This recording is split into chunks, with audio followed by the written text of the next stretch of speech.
So on August 15th, 1971, that is when Nixon closed the gold window. Of course, when he closed it, he said it was just temporary, but it's been 50 years and it hasn't reopened.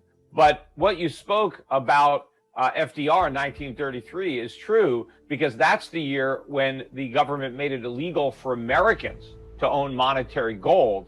So American citizens could not take their Federal Reserve notes back to the Federal Reserve and get real dollars, which were made of gold.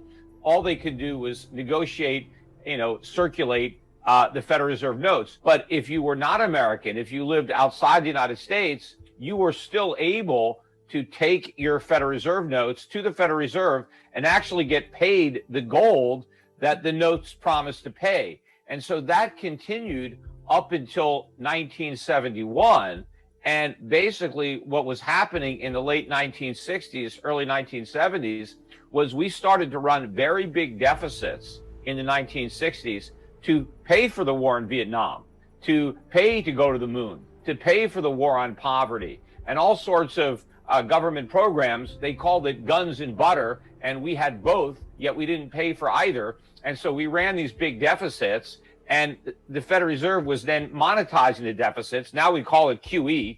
They hadn't, thought of that word back then, but that's what they were doing. So the Fed was doing QE to monetize all this government spending. We didn't have the gold, and our foreign creditors were suspicious that we didn't have enough gold to meet our obligations. So they started to show up at the gold window with their Federal Reserve notes asking for the gold.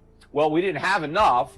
And so we ended up defaulting on our obligations, because really Federal Reserve notes were promises to pay gold, and we defaulted on that promise. And so anybody who says the U.S. government has never defaulted on an obligation, that's not true. That was a massive default in 1971.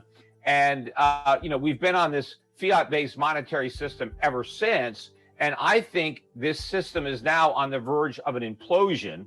And I think we're going to see this, relatively soon, where the dollar now collapses and the world returns to the gold standard just without the dollar. Because when the world was on a dollar standard after Bretton Woods, it was because the dollar was not only backed by gold, but redeemable on demand into gold. And after we defaulted, the dollar, lost a lot of value in the 1970s, about 2/3 of its value relative to the Deutsche Mark, the yen, the Swiss franc.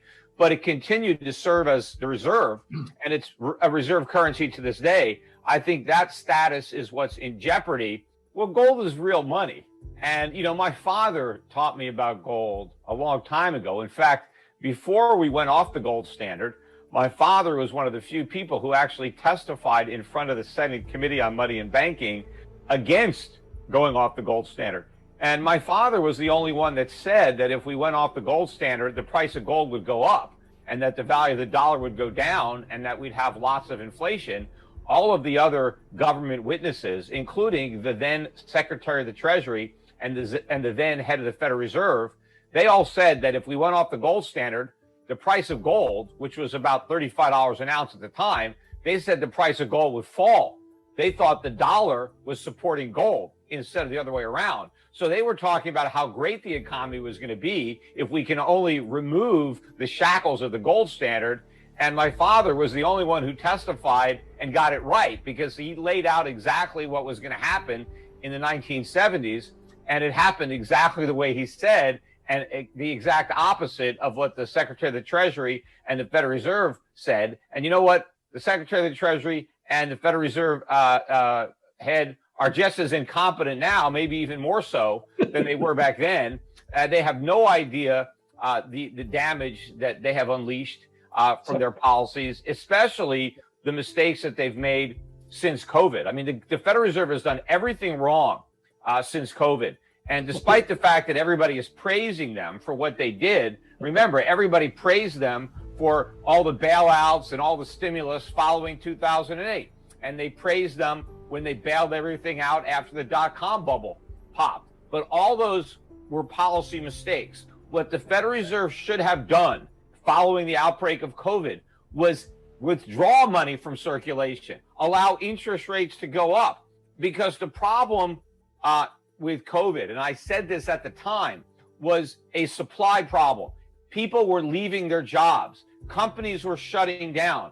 People were staying home. They weren't working. They weren't producing goods. They weren't providing services. So we had a lot less stuff to buy.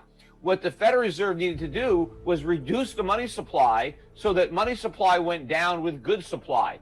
Instead, they did the opposite. They flooded the economy with money. They printed all this money and sent it out to everybody. So what happened? We increased demand while we were decreasing supply. That's why you're seeing this huge increase in consumer prices right now.